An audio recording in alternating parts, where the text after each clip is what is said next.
بسم اللہ الرحمن الرحیم وبہ نستعین وصلی اللہ علی نبینا محمد وعلی آلہ وصحبہ اجمعین ومن تبعہم بإحسان الی یوم الدین وبعد قال اللہ تبارک وتعالی وَلَئِن سَأَلْتَهُم مَّنْ خَلَقَهُمْ لَيَقُولُنَّ اللَّهُ۔ تمام قسم کی تعریفات اللہ رب العالمین وحدہ لا شریک کے لائق و زیبا ہیں، جو ساری کائنات کا تنہا خالق و مالک ہے، اور بے شمار درود و سلام ہو اللہ کے آخری نبی جناب کریم محمد رسول اللہ صلی اللہ علیہ وسلم کی ذات مقدسہ پر۔ محترم سامعین، اس سے قبل جو بنیادی طور پر اسلامی عقیدے کے اصول اور دلائل کا اختصار کے ساتھ تذکرہ ہوا، اب انہی مجمل اور مختصر باتوں کو تفصیل کے ساتھ بیان کیا جا رہا ہے۔ تو عقیدے کی، ایمان کی سب سے پہلی بنیاد ہے ایمان باللہ، اللہ پر ایمان۔ جیسا کہ بیان کیا گیا کل آمن باللہ، ہر کوئی اللہ پر ایمان لاتا ہے، اور جہاں ایمانیات کا تذکرہ ہے وہاں نبی کریم صلی اللہ علیہ وسلم نے کہا ان تؤمن باللہ وملائکتہ وکتبہ ورسلہ والیوم الآخر وتؤمن بالقدر خیرہ وشرہ۔ اب اس کا مطلب کیا ہے؟ اللہ پر ایمان کا مطلب، اللہ پر ایمان کا مطلب ہے، شیخ صالح الفوزان حفظ اللہ بیان کرتے ہیں کہ اس کا مطلب ہے پختہ یقین رکھنا کہ اللہ ہی ہر چیز کا رب اور مالک ہے۔ رب کا مطلب پیدا کرنے والا، پیدا کرنے کے بعد اس کی تربیت کرنے والا، دیکھ ریکھ کرنے والا، ساری چیزیں اس کے اندر آ جاتی ہیں۔ اور اس کے بعد ہے مالک، یعنی اللہ ہی کی ملکیت ہے، کوئی چیز پیدا ہونے کے بعد اللہ کی ملکیت کے باہر نہیں ہوتی۔ اس کے بعد وہ پیدا کرنے میں اکیلا ہے، کوئی اللہ کا شریک نہیں کسی بھی مخلوق کے پیدا کرنے میں۔ اس کے بعد پوری کائنات کی تدبیر کرتا ہے، موسموں کو تبدیل کرنا، بارش ہے، سردی ہے، گرمی ہے، بیماری ہے، صحت ہے، خوشحالی ہے، تنگی ہے، اور انسانی زندگی کے پر جتنے بھی حوادث پیش آتے ہیں یہ سب کے سب اکیلا اللہ ہی کرتا ہے۔ وہ اکیلا عبادت کا مستحق ہے، اس کا کوئی شریک نہیں، اور اس کے سوا جتنے بھی معبود ہیں وہ سب باطل ہے اور ان کی عبادت بھی باطل ہے۔ یہ اللہ پر ایمان کا مطلب ہے۔ کیا مطلب ہے؟ کہ اللہ پر پختہ یقین رکھنا کہ وہ ہر چیز کا رب ہے، مالک ہے، پیدا کرنے میں اکیلا ہے، پوری کائنات کی تدبیر کرتا ہے، وہ اکیلا عبادت کا مستحق ہے، اس کا کوئی شریک نہیں، اور اس کے سوا جتنے بھی معبود ہیں وہ سب باطل ہیں، اور ان کی عبادت بھی باطل ہے۔ یا کن کی؟ جنہیں اللہ کو چھوڑ کر عبادت کے قابل سمجھا جا رہا ہے اور ان کی عبادت کی جا رہی ہے۔ اللہ فرماتا ہے ذَلِكَ بِأَنَّ اللَّهَ هُوَ الْحَقُّ، یہ سب اس لیے ہے کہ اللہ ہی حق ہے، اللہ کے سوا کوئی حق نہیں ہے۔ وَأَنَّ مَا يَدْعُونَ مِن دُونِهِ هُوَ الْبَاطِلُ، اور اس کے سوا جسے بھی یہ پکارتے ہیں وہ سب باطل ہے۔ وَأَنَّ اللَّهَ هُوَ الْعَلِيُّ الْكَبِيرُ، اور اللہ ہی بلندی والا، کبریائی والا ہے۔ اب یہاں اللہ نے جو چیز بیان کی، اللہ علی ہے، اللہ کبیر ہے۔ علی کا مطلب سب سے بلند، علی اللہ کا نام ہے، جیسا کہ یہاں پر اللہ نے خود بیان کیا وَأَنَّ اللَّهَ هُوَ الْعَلِيُّ الْكَبِيرُ، اللہ کے اسماء حسنہ میں سے ایک نام علی بھی ہے، لہذا اگر کوئی عبدالعلی رکھتا ہے تو غلط نہیں ہے، اس لیے کہ وہ اللہ کی صفت کی بنیاد کے پر اپنے آپ کو رکھتا ہے کہ وہ علی کا بندہ ہے، اور بندوں کا نام بھی ہوتا ہے، جیسا کہ مشہور صحابی حضرت علی رضی اللہ تعالیٰ عنہ ہے۔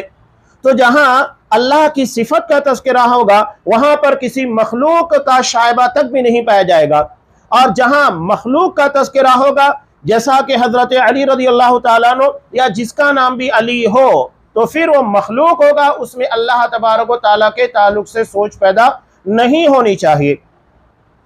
الکبیر، اللہ سب سے بلند ہے، کبریائی والا ہے، لہذا اللہ سبحانہ و تعالیٰ صفات کمال و جلال سے متصف ہے۔ کمال اور جلال یہ دو اہم چیزیں، کمال کا مطلب ہے کہ اللہ کی ذات میں، اللہ کی صفات کے، اللہ کے کسی بھی عمل کے اندر کمال ہے، نقص نہیں ہے، کوئی خامی نہیں نکالی جا سکتی۔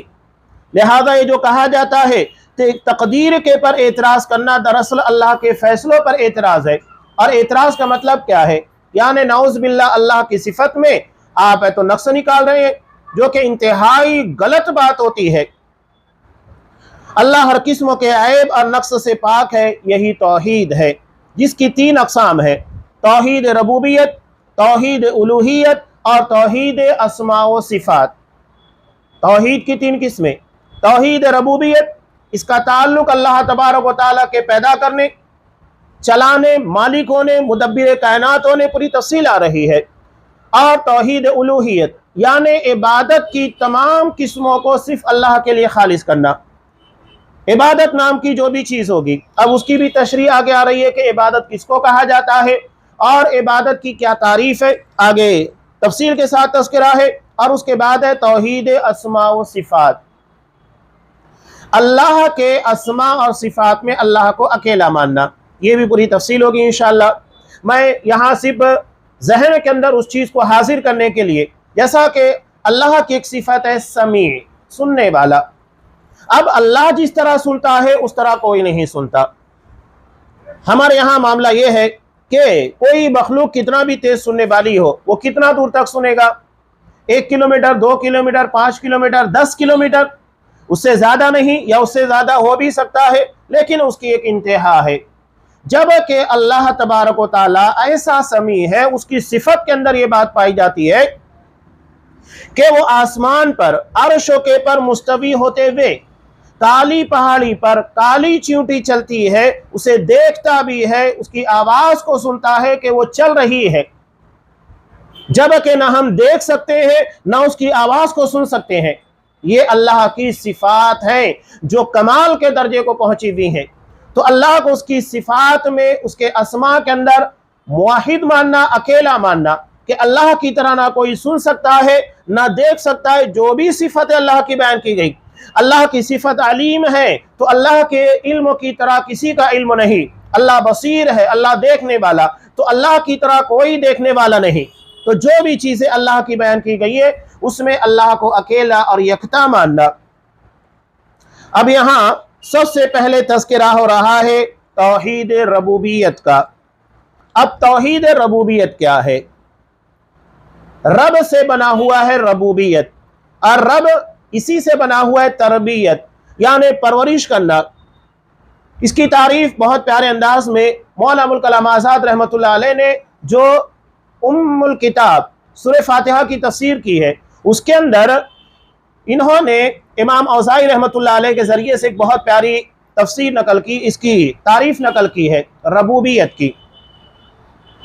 ربوبیت تربیت کہتے ہیں، انشاء الشیء حالا فحالا الی حد التمام، کہ کسی چیز کو یکے بعد دیگرے ایک حالت سے دوسری حالت میں جاتے ہوئے اس کی تربیت کرنا، اسے پروان چڑھانا، یہاں تک کہ وہ حد کمال کو مکمل ہونے کو پہنچ جائے، یہ تربیت ہے۔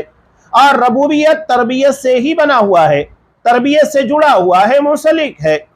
تو اللہ ہر چیز کو ایک حالت سے دوسری حالت تک پہنچاتا ہے، اور مکمل ہونے تک، اس کے اتمام تک اللہ تبارک و تعالی مکمل نگرانی کرتا ہے، پرورش کرتا ہے۔ انسان دنیا میں نہیں ہوتا ہے، اس سے پہلے اس کی روح کو پیدا کیا عالم ارواح میں، اس کے بعد جب وہ ماں کے پیٹ میں بچہ ہوتا ہے وہاں پر اس کی حالت کے پر مکمل نگرانی رکھی جاتی ہے۔ پیدا ہونے کے بعد اللہ سارے اسباب کو پیدا کرتا ہے، اور جب تک وہ زندگی جیتا ہے، جوانی تک ہو یا تو ادھیڑ عمر تک ہو یا بڑھاپا، اس کی زندگی کے آخر مرحلے تک کی تمام ضروریات کو پورا کرتا ہے، اس کی نگرانی کرتا ہے۔ یہی تربیت کا رب ہونے کا تقاضا ہے۔ تو اس بات کا اقرار کرنا، توحید کا مطلب کیا ہے؟ توحید ربوبیت، اس بات کا اقرار کرنا کہ اللہ اکیلا ہے، وہی سارے جہان کو پیدا کرنے والا ہے۔ یاد رکھیے، اللہ اکیلا ہے، سارے جہان کو پیدا کرنے والا، اور وہی مدبر۔ مدبر کا مطلب تدبیر کرنے والا، پلاننگ کرنے والا، منصوبہ بندی کرنے والا، یہ مدبر ہے۔ منصوبہ بندی کے اندر، تدبیر کے اندر ساری چیزیں آ جاتی ہے۔ آپ ذرا غور کیجئے، ایک چھوٹا سا بزنس آپ چلا رہے ہیں، اس کے لیے آپ کو کتنی پلاننگ کرنی پڑتی ہے؟ آپ کو کہاں سے مال لینا ہے، کسٹمر کو کس طرح دینا ہے، اس کے علاوہ حساب و کتاب کے معاملات، اور نفع نقصان کا مالک، ساری چیزوں کے بارے میں، ہماری اپنی کتنی ضرورت ہے، ہماری انکم اتنی ہے کہ نہیں، پروفٹ اتنا ہوتا ہے کہ نہیں، یہ سب ہماری ضروریات زندگی تدبیر کا حصہ ہے۔ ایک انسان جو کہ ایک چھوٹے سے گھر کا اسٹیٹ کا مالک ہوتا ہے، اس کے لیے کتنی زیادہ سوچنے کی پلاننگ کی ضرورت پیش آتی ہے۔ تو اللہ تبارک و تعالیٰ جو پوری کائنات کا مدبر ہے، ایک ایک مخلوق کا مدبر ہے، سوچئے کہ اس کی تدبیر کا عالم کیا ہوگا، وہ کتنے اختیار اور قوت والا ہے کہ ساری مخلوقات کی تدبیر کر رہا ہے۔ یہ بہت اہم چیز ہے۔ اس کے بعد زندگی دینے والا، موت دینے والا سب اللہ ہے، اور وہ جس کی زندگی کو جس موقع پر ختم کر دے کوئی اعتراض نہیں کر سکتا کہ اللہ تو نے اسے بچپنے کے اندر دو تین دن بتانے کے بعد کیوں موت دے دی، کسی کو بچپن میں یا جوانی میں ادھیڑ عمر میں کیوں موت دے دی، اور بڑھاپا یہ تو موت کا پیغام لے کر آتا ہے۔ علامہ اقبال نے کہا تھا، تقدیر کے قاضی کا یہ فیصلہ ہے ابد سے، تقدیر کے قاضی کا یہ فیصلہ ہے ازل سے، ہے جرم ضعیفی کی سزا مرگ مفاجات۔ اب وہاں زندگی کا خاتمہ ہو جاتا ہے۔ تو زندگی دینے والا، موت دینے والا صرف اللہ تبارک و تعالیٰ ہے، اور رزق دینے والا، زبردست و قوت کا مالک صرف اللہ تبارک و تعالیٰ ہے۔ صاحب کتاب کہتے ہیں کہ اس بات کا اقرار فطرت میں رکھا گیا ہے، ہماری فطرت اسے مانتی ہے، جس پر کسی بھی امت نے نبی سے اختلاف کی جرات نہیں کی۔ اللہ کے رب ہونے کے پر کسی کا اختلاف نہیں، چاہے مشرکین مکہ ہو یا مشرکین مکہ سے پہلے کے مشرکین ہو، یا آج کے دور پہ بھی، آج بھی لوگ کہتے ہیں نا اوپر والا۔ یہ اوپر والے کا مطلب کیا ہے؟ ایک غیر مسلم بھی کہتا ہے، چاہے وہ ہندو ہو، سکھ ہو، عیسائی ہو، وہ کہتا ہے اوپر والا۔ اس کا مطلب کیا ہوتا ہے؟ یعنی یہ چیز فطرت کی آواز ہے کہ اللہ اوپر ہے، اور اسی کو تو اللہ بیان کرتا ہے، الرحمن علی العرش استوی، رحمان عرش پر مستوی ہے، اور اللہ کی ایک صفت ہے علی، اللہ سب سے بلند ہے۔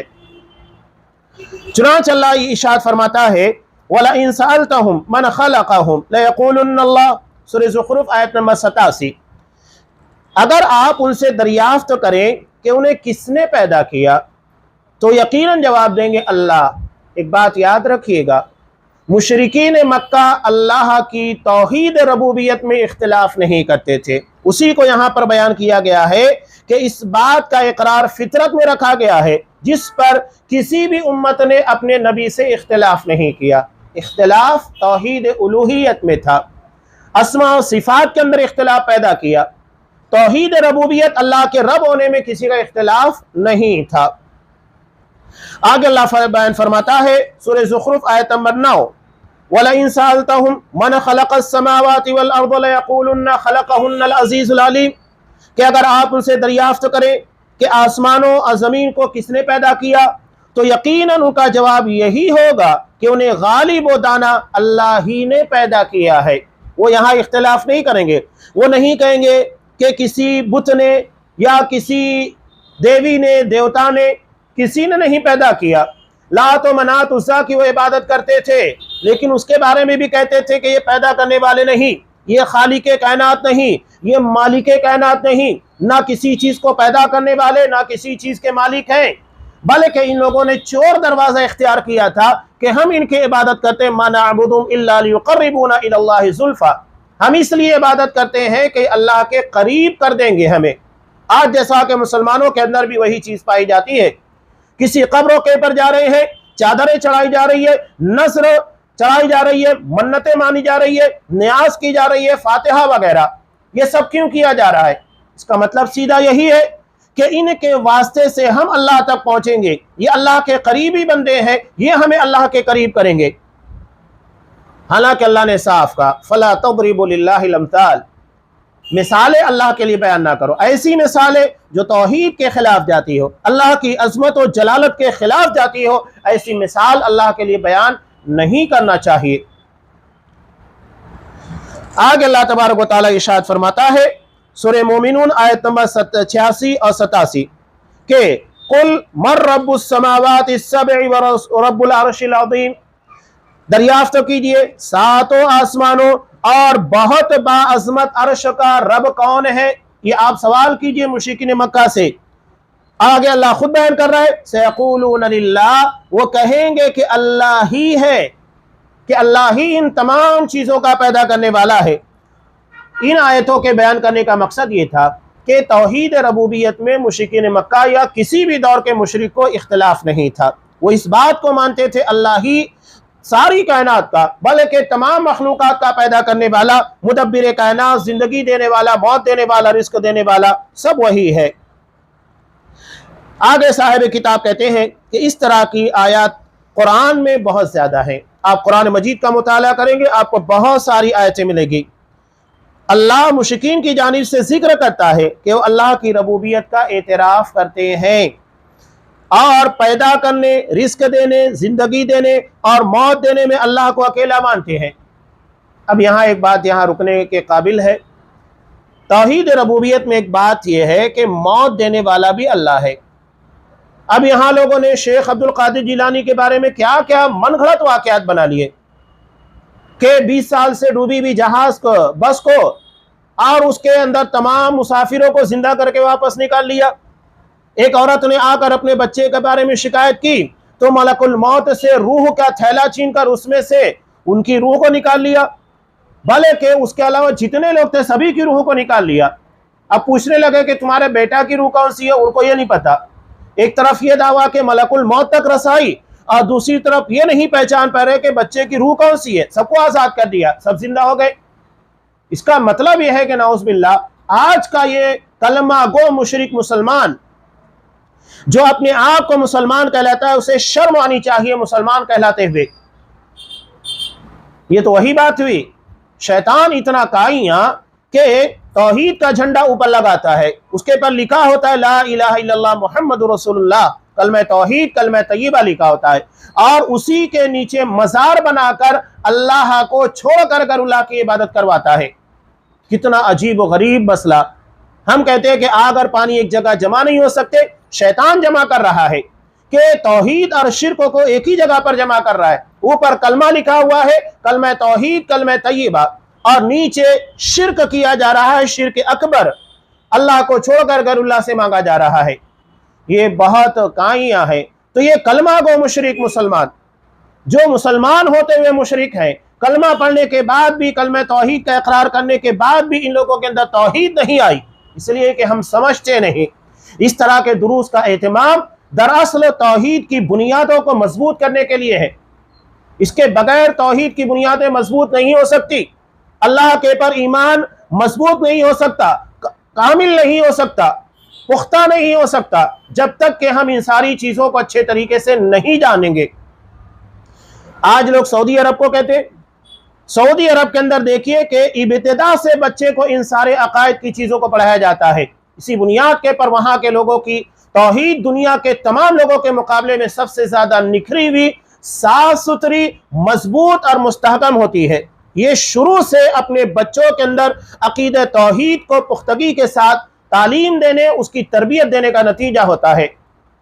تو اس طرح کے دروس کا اہتمام کرنا اور اس کی قدر کرنا سیکھیے، یہ ہماری بنیادوں کو مضبوط کرتا ہے۔ اگر یہ بنیادیں مضبوط نہیں ہوگی تو نہ نماز، نہ روزہ، زندگی کا کوئی عمل اللہ کے قبول نہیں ہوگا۔ بنیاد کے پر محنت کی جا رہی ہے۔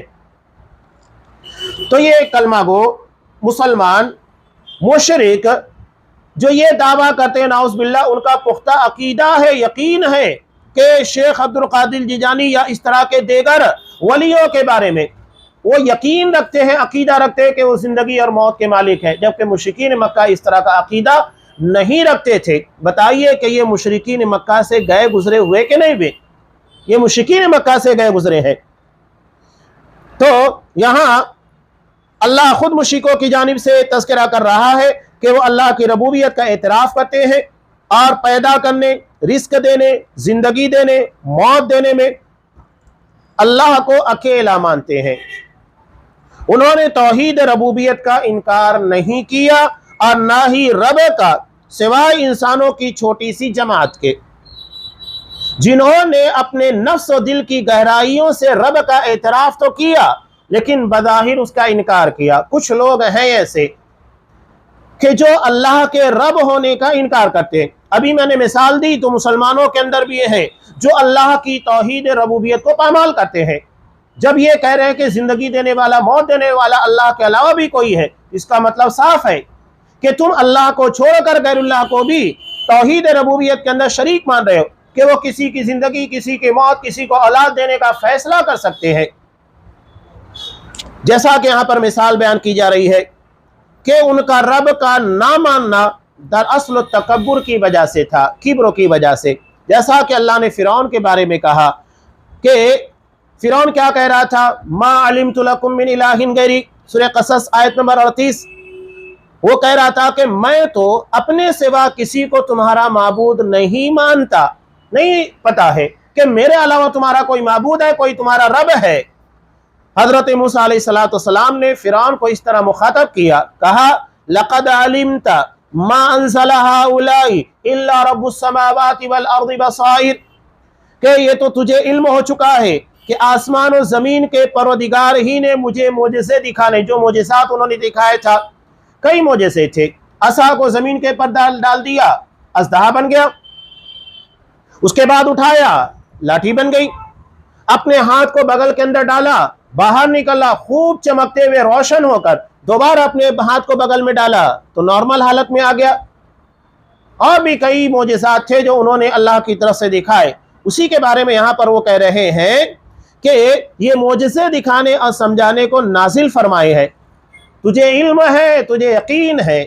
اور آگے اللہ خود بیان فرماتا ہے وَجَحَدُوا بِهَا وَاسْتَيْقَنَتْهَا أَنفُسُهُمْ ظُلْمًا وَعُلُوًّا، سورہ نمل آیت نمبر 14۔ صرف ظلم اور تکبر کی بنا پر انہوں نے انکار کر دیا، حالانکہ ان کے دل یقین کر چکے تھے کہ حضرت موسیٰ علیہ السلام اللہ کے بھیجے ہوئے نبی ہیں اور اللہ ہی معبود برحق ہے۔ دل کے اندر پختہ یقین تھا، لیکن اس کے باوجود انہوں نے زبان سے انکار کیا۔ عربی زبان میں جوہد کہتے ہیں جان بوجھ کر انکار کرنا، یعنی کسی چیز کے بارے میں پتا ہے کہ حقیقت یہ ہے، اس کے بعد بھی انکار کرنا، نہیں مانتا میں۔ یعنی ان کے دل کے اندر پختہ یقین تھا کہ اللہ ہی معبود برحق ہے اور اللہ ہی نے حضرت موسیٰ علیہ السلام کو بھیجا ہے، اس کے باوجود وہ زبان سے انکار کر رہے تھے۔ قرآن نے اسی کو کہا، انہوں نے جان بوجھ کر انکار کیا، وَاسْتَيْقَنَتْ أَنفُسُهُمْ، حالانکہ دل میں پختہ یقین تھا کہ حضرت موسیٰ علیہ السلام جو بھی کہہ رہے ہیں وہ سچ ہے، برحق ہے۔ آگے بیان فرماتے ہیں اللہ تبارک و تعالیٰ ان لوگوں کے تعلق سے کہہ رہا ہے، سوال ہے، سوال کیا ہے؟ ام خلقوا من غیر شیء ام هم الخالقون ام خلقوا السماوات والارض، سورہ طور آیت نمبر 35 اور 36 ہے کہ کیا یہ بغیر کسی پیدا کرنے والے کے خود بخود پیدا ہو گئے ہیں یا یہ خود پیدا کرنے والے ہیں؟ کیا انہوں نے آسمان و زمین کو پیدا کیا ہے؟ یہ سوال ہے قرآن مجید کا۔ سورہ طور آپ پڑھیں گے تو بہت سارے سوالات آپ کو ملیں گے، اور یہ سوالات قائم کیے گئے ہیں اللہ کی توحید کو منوانے کے لیے۔ ان سوالوں کی بنیاد پر ہی اللہ کی توحید نکھر کر آتی ہے۔ سوال کیا جا رہا ہے کہ ام خلقوا من غیر شیء، کہ کیا یہ بغیر کسی پیدا کرنے والے کے پیدا ہو گئے، یعنی اپنے آپ پیدا ہو گئے ہیں، یا تو یہ خود اپنے آپ کو پیدا کرنے والے ہیں یا آسمان و زمین کو پیدا کرنے والے؟ سوال ہے، اس کا جواب کون دے گا؟ جن سے سوال کیا جا رہا ہے جواب انہیں دینا ہوگا۔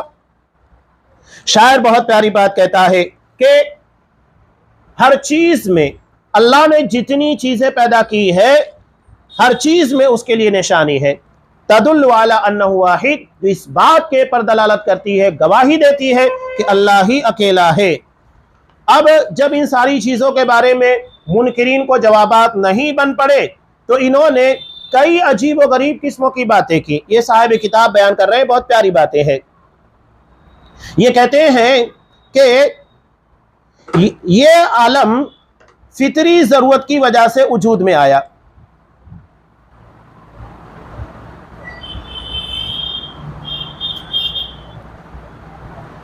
فطری ضرورت کیا ہے یہ بیان کر رہے ہیں۔ فطری یعنی فطرت کی بنیاد کے پر جو انسان کو ضرورت پیش آتی ہے اس کی وجہ سے وجود میں آیا، جیسے نباتات، حیوانات اور جمادات جیسی اشیاء سے جسے تعبیر کیا جاتا ہے۔